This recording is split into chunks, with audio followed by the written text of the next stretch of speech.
नमस्कार दोस्तों, कर्मयोगी यूथ में आपका हार्दिक स्वागत है। उम्मीद करते हैं आप लोग बहुत ही अच्छे रहिए दोस्त, मस्त भी रहिए, होना भी चाहिए दोस्तों।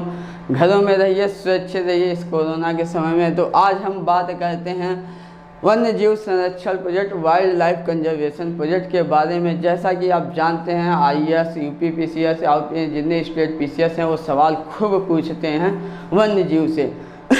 ऐसा क्यों कहते हैं, इसका कारण भी आपको सीधे सीधे पता है, इसलिए कहते हैं ये क्योंकि प्रादेशिक या जो अपना सिविल सेवा परीक्षा है यह और वन्य जीव फॉरेस्ट सर्विस जो है वन सेवा दोनों साथ साथ होने की वजह से जो है इन्वायरमेंट और इकोलॉजी से सबसे ज़्यादा सवाल पूछे जाते हैं दोस्तों। तो आज हम उठाते हैं इन्वायरमेंट का एक पार्ट है, इन्वायरमेंट इकोलॉजी में ही आता है। और ऐसे मेन कहिए तो यह जो टॉपिक आता है दोस्तों, यह जो है जैव विविधता के टॉपिक से सीधे सीधे मिलता है वन्य जीवों से। तो आज इसी पे हम बात करते हैं। बात करने से पहले दोस्तों, अगर हमारे चैनल कर्मयोगी यूथ को अगर आप सब्सक्राइब नहीं किए हो तो सब्सक्राइब कर दीजिए दोस्तों। अगर आप लाइक नहीं किए हो तो इस वीडियो को लाइक कर दीजिए और अपने दोस्तों में भी शेयर कर दीजिए, जिससे वो भी इतने यूजफुल, इतने उपयोगी, इतने महत्वपूर्ण टॉपिक के बारे में ज़्यादा से ज़्यादा जान सके, समझ सके दोस्तों, एग्जाम में आए। याद रखिएगा दोस्तों, हर एक एक शब्द की वैल्यू है, एक एक शब्द आप पकड़ने की कोशिश करिएगा जो सीधे सीधे आएंगे। हम सीधे आपको परीक्षा में पूछे गए सवालों से रूबरू करवाएंगे दोस्तों। तो आइए ज़्यादा बहसबाजी न करते हुए सीधे सीधे बात करते हैं दोस्तों। वन्य जीव संरक्षण प्रोजेक्ट शुरुआत कब की गई? ये शुरुआत की गई वन्य जीव संरक्षण अधिनियम 1972 का आया, उसके बाद वह कानून लाया गया। उसी कानून में प्रावधान किए गए वन्य जीवों के संरक्षण के लिए, और तभी से वन्य जीव संरक्षण की शुरुआत हुई। सबसे पहले किस चीज़ की होगी? जैसा कि आपको पता ही है दोस्तों, अपना राष्ट्रीय जो है पशु क्या है, वह बाघ है दोस्तों, टाइगर। तो सबसे पहले जो है संरक्षण का उपाय भी उसी के लिए किया जाएगा। तो सबसे पहला आता है प्रोजेक्ट टाइगर, जो 1973 में शुरुआत किया गया। क्यों किया जाएगा? जैसा कि इससे बात ही पता चलता है, टाइगर के बाघ के सुरक्षा के लिए किया गया। कब किया गया? 1973 में। UP PCS खासकर और BPSC सीधे सीधे मैच ऑफ द फॉलोइंग में पूछता है कब शुरुआत की गई, इसलिए आप लोग सन जरूर ध्यान में रखिएगा दोस्तों। 1973 में शुरुआत की गई है।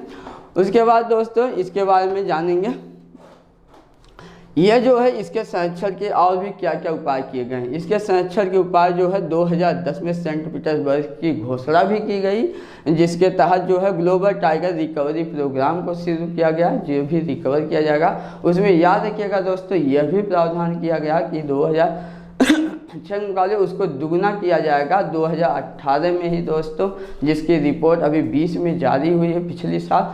उसी रिपोर्ट में भारत जो है पहले ही समय से पहले ही जो है उस लक्ष्य को प्राप्त कर लिया दोस्तों, दुगना कर लिया है टाइगर को। वही सेंट पीटर्सबर्ग घोषणा था, जिसमें एक प्रावधान किया गया था कि इसमें जो है 2006 के मुकाबले 6 के मुकाबले वो दुगना कर लेगा 2020 तक। और उससे पहले ही दोस्तों, सन में थोड़ा कन्फ्यूजन इसलिए इस पर नहीं करिएगा। तो इसमें जो है दुगना कर लिया था। इस समय टोटल देश में कितने टाइगर्स हैं? और इस समय 2900 दोस्तों, कितने हैं?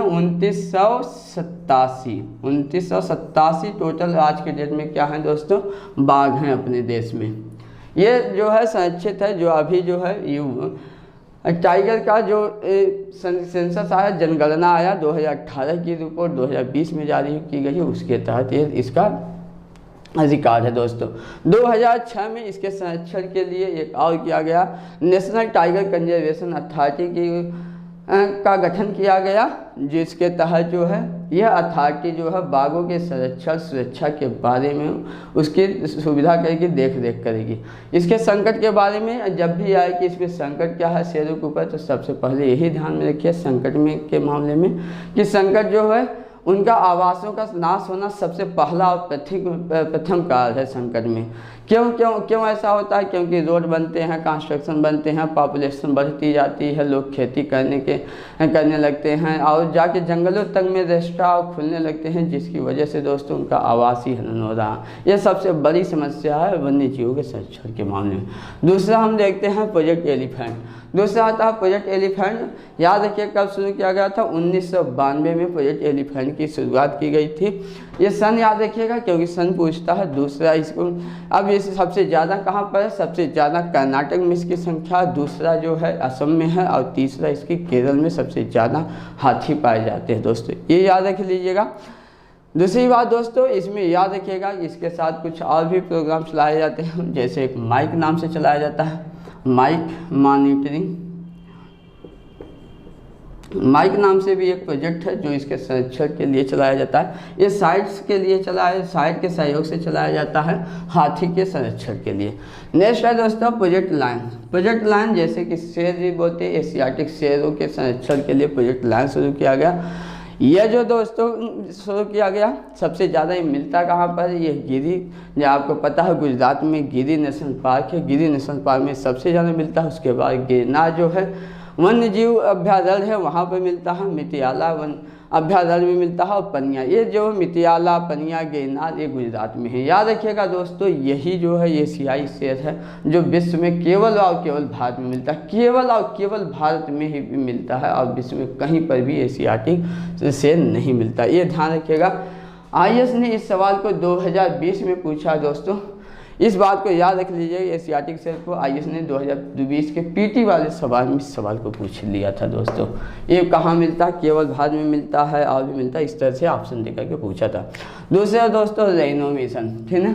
राइनो मतलब गैरा मिशन और गैरा प्रोजेक्ट 1987 में शुरू किया गया था, लेकिन राइनो मिशन एक है। राइनो मिशन मतलब कि गैरा मिशन, ये जो है 2005 में शुरू किया गया था। किसके सहयोग से किया गया था, WWF wild life fund for nature, इसको फुल फॉर्म में बोलते हैं दोस्तों, ठीक है।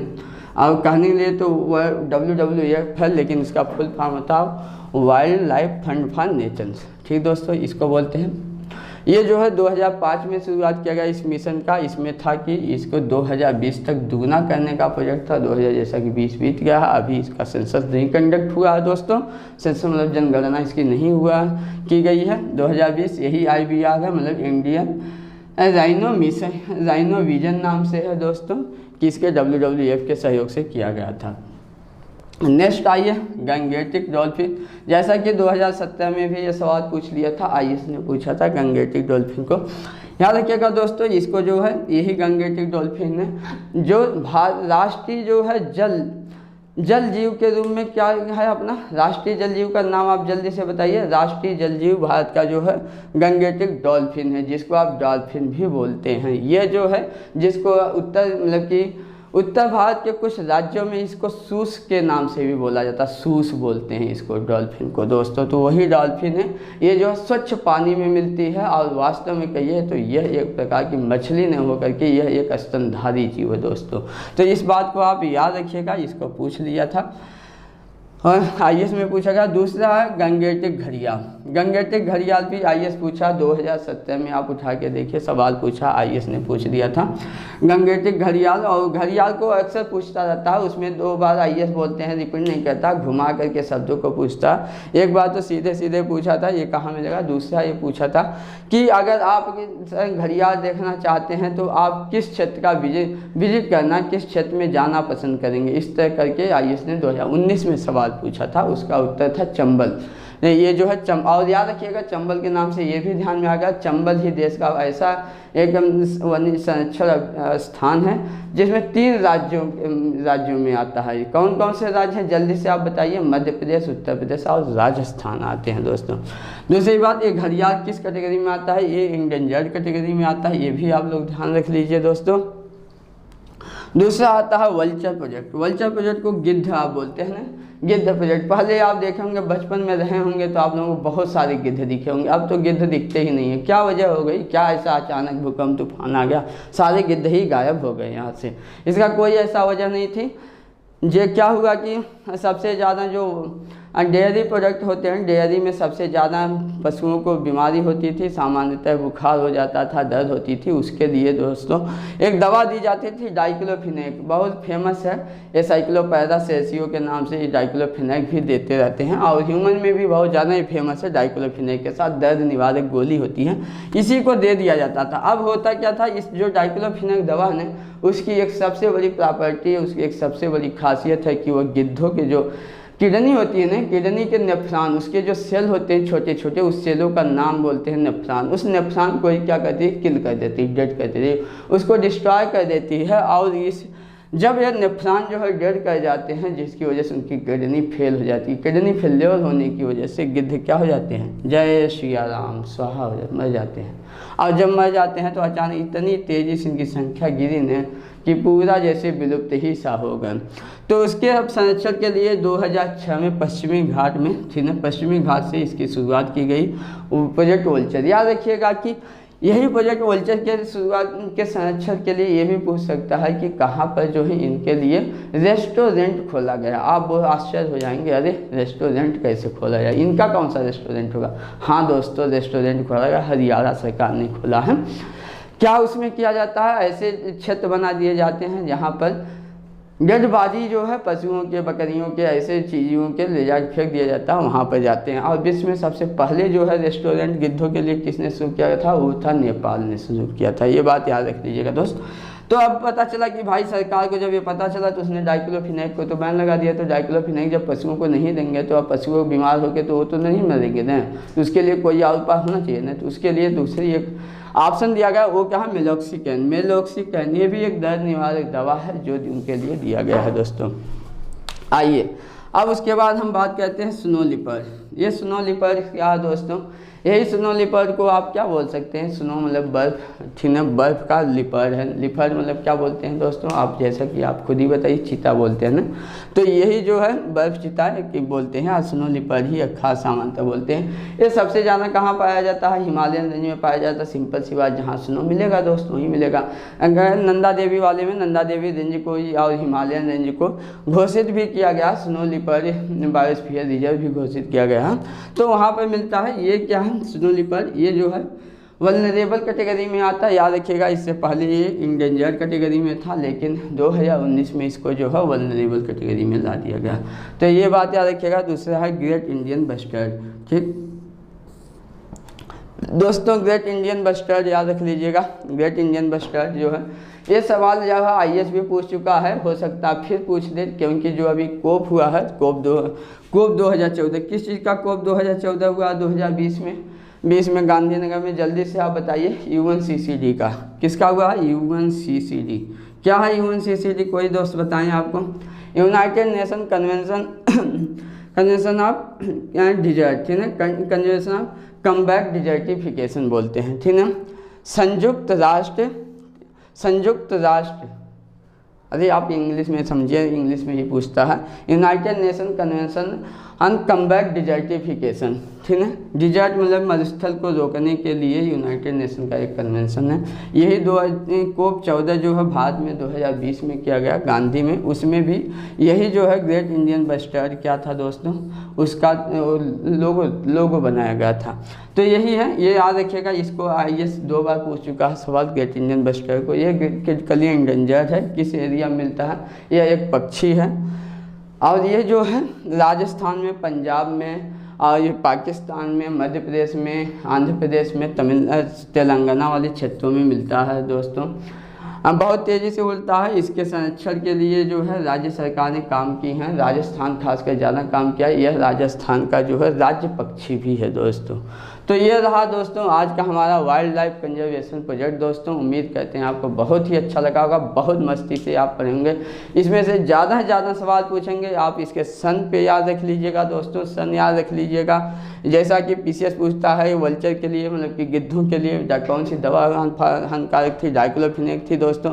तो ये हमने मेन जो चीज़ें थी बस उसी चीज़ों को बताया। आप उन सभी पॉइंटों को मेहनत से खासकर ध्यान से दोस्तों देखिएगा, पढ़िएगा दोस्तों। मैं आपको उम्मीद करते हैं आप लोग बहुत ही अच्छे होंगे दोस्तों। एक बार फिर कहते हैं चैनल को सब्सक्राइब कर दीजिएगा, लाइक कर दीजिएगा, अपने दोस्तों के बीच शेयर करिएगा। धन्यवाद दोस्तों, नमस्कार।